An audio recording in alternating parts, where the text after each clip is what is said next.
Pastor. Pastor, hello. Ano po masasabi niyo sa ating mission? Praise the Lord. Thank you po. Ayan, si Pastor. Na nga. Nialalami, inabot ng ulan. Naputan ng ulan. Ano masasabi mo sa ating... ano masasabi mo? Malakad kami kanila. Basang-basa. Parang sisiw. So ano pwede mong sabihin sa kanila about the definition na unforgettable experience or what? Unforgettable. What you can share? Lahat naman is masaya. Lahat naman hindi mo makakalimutan. Hindi. Kasi nasa mission ka. Iniisip. Iniisip mo is paano ka makapagsaobra siya. So every year po kasama ko po to sa step sa mission. Lagi yan. At lagi yan. Lahat ng supporter May ni sarili Ani. mission. Lahat ng supporter ni Ani. Thank you so much. Thank you rin po sa... Marami po siyang ginawa eh. Tigabuhat, tigatulak. Mabuhay Philippines. Thank you po. Ay siya, ano masasabi mo? Anong Mayong hapon. Busy sila, busy. Hello, we are blessed. Yun lang. Dagdag mo pa, ano pa? Of course, sadya. Sadyang maraming nakilala sa Panginoon. Ayan. Busy po kami ngayon sa kusina. Sinaw ni siya katamaan yung isaya kay... Ayan ang isang ano Lakas, ang lakas ng ulan. Ayan, malakas ang ulan pero puti na lang at medyo naka-okay naman kami. Ay ate! Ayan, isa po yan sa volunteer ng mission na. Ano po yung masasabi niyo sa experience niyo? One of the unforgettable. Ano yung pwede niyo pong i-share tungkol sa ating mission trip ngayon? Ang hindi ko makakalimutan sa mission trip natin, yung kain. Kung pwede sabihin niyo baka sumama sila dahil sa kain, joke lang. Ano pa po? Enjoy, mag-share ng word of God. Nakaka-bless po no, kahit mapagod tayo, parang nawawala yung pagod. Yes. So thank you po. Ayan. Kape muna tayo.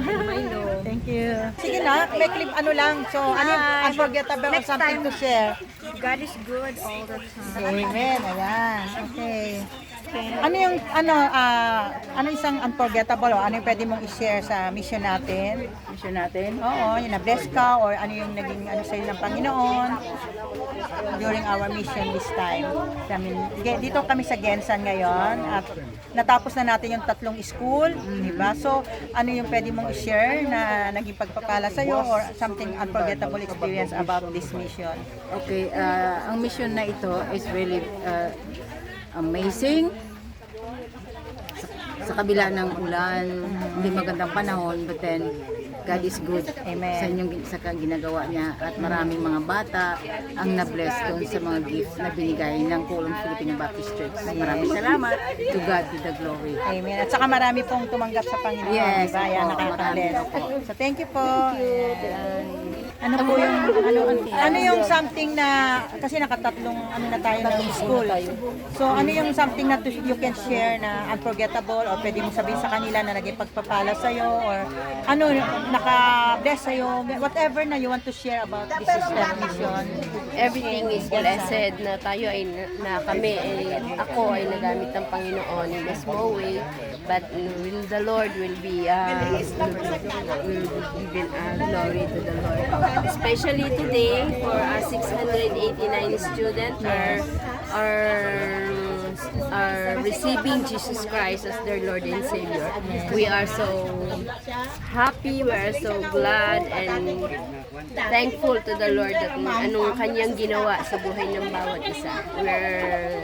We are victorious. We are victory in Jesus. Amen. At saka hindi siya umulan. Umulan na lang nung matapos, nung pauwi na lang kami saka umulan. Napagaganda ng Tapos talaga ni panahon. Lord na kami ay makatapos bago siya talaga umulan. We are along the way na umulan. Kaya napakabuti ng ating Panginoon. Glory to God. Amen. Kaya nung matapos na yung event, saka umulan. Thank you po. Thank you, Sister Ann. After the 3 visit in the school, sa mission natin, ano sa'yo? Ano po yung naging pagpapala o you wanna share about this mission? Tomorrow. I love you. Loading ang utang niya daw. Ay, nawala na yung isa. About the mission. About the mission, it's a blessed day and for all of us. Yes. And God bless us. Yes, thank you. Ayan. Ito Sister Sabi, ito po matagal na nag-for good pero nakasama namin ngayon sa mission. Kasi tiga-Biansan din siya. Ayan. Yay! Yan. Si Congressman Sibiri. Congressman Sabiria. Dito may congressman tayo dito. Ayan. Sister Ann, ano po yung masishare niyo po? Sa buong tatlong ano natin sa school? Today lang po. Okay, yung today kung gusto niyo po. or Today yung- until Monday. Ako. Ito, yung pinaka-the best na blessing Ate Annie is souls got saved. Amen. Amen. Sa maraming paaralan, dalawang elementary school and then this high school, you witness again the enabling power of the Holy Spirit to save lost. Yes. So, yun yung pinaka-the best na-accomplish sa step. Yes. Dahil yung sacrifices of the Lord Jesus Christ, His desire, His heart to save people ay na-accomplish today. Yes. May short tanong lang po kung ano daw po ba yung step? Short-term evangelism Philippines. Yan po yung ginagawa natin every year. Colon Filipino Baptist Church is committed to do it annually. And the members are sacrificing. We give commitment just to push through this Para sa fund sa cost ng gawaan ating sa mission, di po cost ba? ng mission. Kasi step is costly as well. So yung church po yun ay sa Hong Kong, di po ba? Yes. Yeah, so invite niyo po sila just in case nasa Hong Kong sila, gusto nila magpunta sa church. If you are in Hong Kong, just come sa Kongham po tayo, Kaiser Phase 1. And then, kung hindi ka pa sure na pumunta doon, just PM Ate Anite, and then Anite will channel you sa usher sa church na mag-pick up sa inyo sa Whampoa Exit A. Ayan. Yun yung pinakamalapit. Yung time po at saka day. Saturday congregations, service starts at 10:30 a.m. And then Sunday, 9:30 in the morning. And then meron po tayong afternoon na 1:30 sa mga hindi kayang lumabas ng early. So, wala pong rason that you cannot go to church. Kasi, in-arrange din ni Lord. Binigyan lahat ng pagkakataon to serve Him the whole day. And you are also rendering counseling kung may mga problema po ng OFW, di ba? May problema sila, mga depressed, mga stress. Kapag depressed, stress, tayo po ay naniniwala na it is only the Lord who is our great counselor. That is why every time, the only thing we can help is we can pray. We can pray sa inyo. But the one who will lighten the burden is our Creator.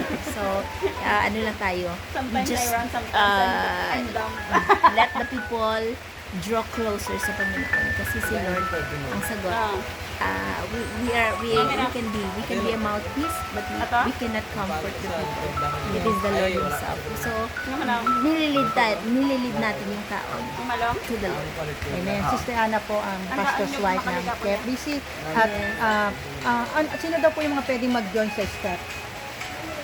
Those who have, yung may mga puso, may heart, may commitment, at may vision na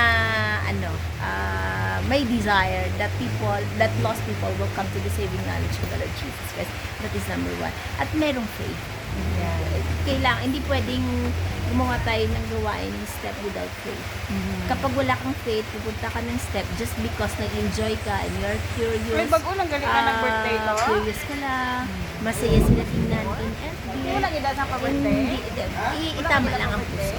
Saka meron po tayong abit knowledge to evangelize. Yes, of course, kailangan marunong kang swimming kasi nagiging counselor tayo sa mga elementary schools.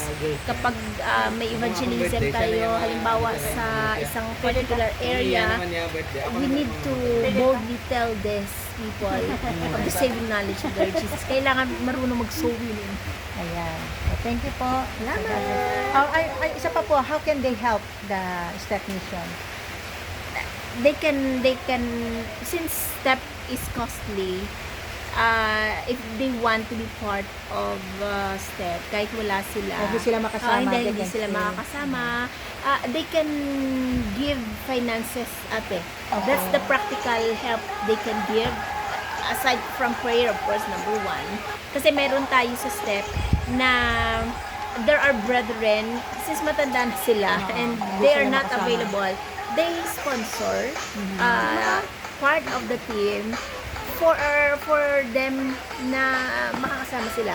Pero kung hindi mo din kaya ang ticket, of course, any amount will do. Chocolates as well for the Yeah, kids. Ano pa, toothpaste, sabon. Mga Kasi grocery. namimigay tayo sa mga mga groceries. guro. Everything that we gather sa Even not step in of terms of preparation, money. oo, ay talagang napupunta po sa pinupuntahan nating host church. Ayan. So, thank you very much po. Kaya po tayo makakatulong sa kanila in a way na pwede tayo ipag-pray or mag-sponsor or Yes. mag-encourage ng mga tao na mag-sponsor. Yes. So, how can they find you? Meron po ba kayong page? Or, KFBC page, si Pastor Andoon, they can contact us for so, just find KFBC in Facebook. KFBC, and then Pastor Raymond also meron siyang FB. Pastor Raymond Nipaya. Yes, Nipaya. Hanapin nila Pastor Raymond Nipaya. Meron Pwede pong nilang page. i-message doon. Or you Yeah, can Anity. refer Yeah. Ate Anity. Ay, ganun po. Ate Kasi Anity Ate Anity Sikla. is yearly Yan, part of the nakakasama step. po. Ayan. Okay, thank you po. God bless. Hello po, this is Sister Rose. Pwede po maraming pangalan. Ako po si Rose Mendoza Yes. Castillo. Sa kasama po namin siya sa mission. So ano po yung may share nyo? Okay, I praise God and thanks God that binigyan po ako ng pagkakataon na maka-join sa STEP. This is my first time.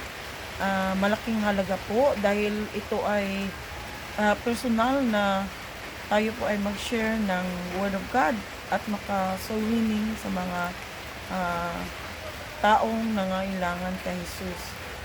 Especially ngayon sa mga na-experience ko sa 4 na araw, sa mga estudyante at sa iba-ibang mga tao, they are precious in the sight of God. So, I'm malaking karangalan na naka-join po ako dito sa STEP because ito po ang aking desire na makasama at magpaglingkod sa Diyos sa itong paraan na ito sa pag-join sa mission trip.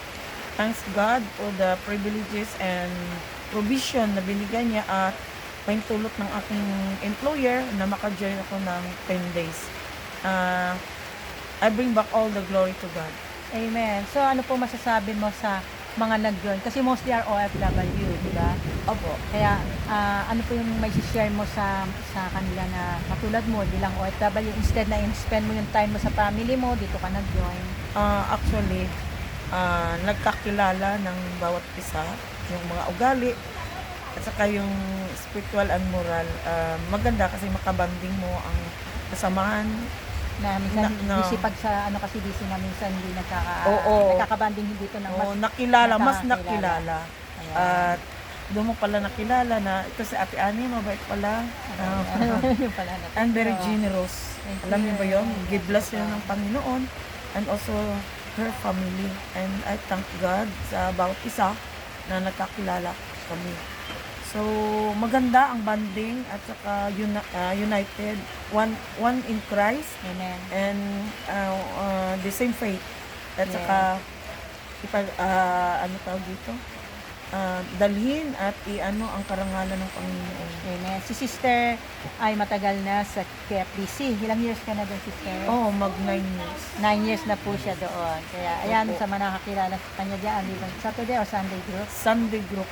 sa KFBC. Kasi may yunlong tayo eh. No? Oo. So sa Ano po ako sa choir at sa choir siya.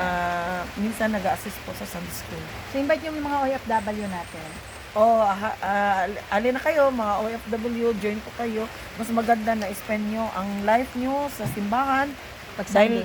Pag Sunday, dahil marami kayong matutunan, especially sa Word of God na preaching ng ating pastor at marami kang mapag-aralan lalo sa mga Sunday school, May mga training Bible din, study, ano? trainings, may sa music, sa guitar at sa music. So nabilong po ako sa choir, music Ayan. ministry. So may guitar lesson pa rin tayo ngayon. Oh, meron po. At saka ukulele po. Ayan. So may mga workshop tayo na matututunan ng mga Yes, OFW. po, meron po. So, spend your time in the church. Iwas na lang po sa mga temptation at sa mga aksidente po. Yun po ang katotohanan. Ayan. But, mas maganda po na may relasyon kayo sa Panginoon. Kasi mas magandang namumuhay ka na kasama mo ang Panginoon kaysa namumuhay ka na walang Panginoon. Amen. So, ano po yung isang yung pwedeng ipayo sa OFW para tumagal sa amo? Kayo po, 9 years na kayo. Number 1, prayer and have faith in God. At ipag-pray mo sila sa Panginoon. Idala mo sila sa Panginoon kasi yan ang ginagawa ko. Ang ganda ng relasyon ko sa aking amo dahil kahit marami akong kapatahan at mga kasalanan na nagawa. Because they know me, naging honest ako sa kanila at alam nila na sa church lang ako. Ayan. So, maganda relationship nila. Yes, opo. Tumagal ako hanggang ngayon, hanggang nilipat niya ako sa tatay niya. O, di ba? No? Pamilya Kung lang may po, family, oo. ayaw ko niya ibigay sa iba, family pa rin. Number 1 po, generous ang amo ko, very supportive. Ayan. But meron ako mga church ministry, sinusuportahan po ako. Amen. So, ayan. Thank you po. Thank you po. Salamat. God bless. God bless. Ito po si Brad. Kasama din natin sa mission to. Pwede po malaman yung pangalan. Ako po si Brother Jeriel. Yes. Tinatawag nila sa akin Sir Jer kasi isa pa akong teacher.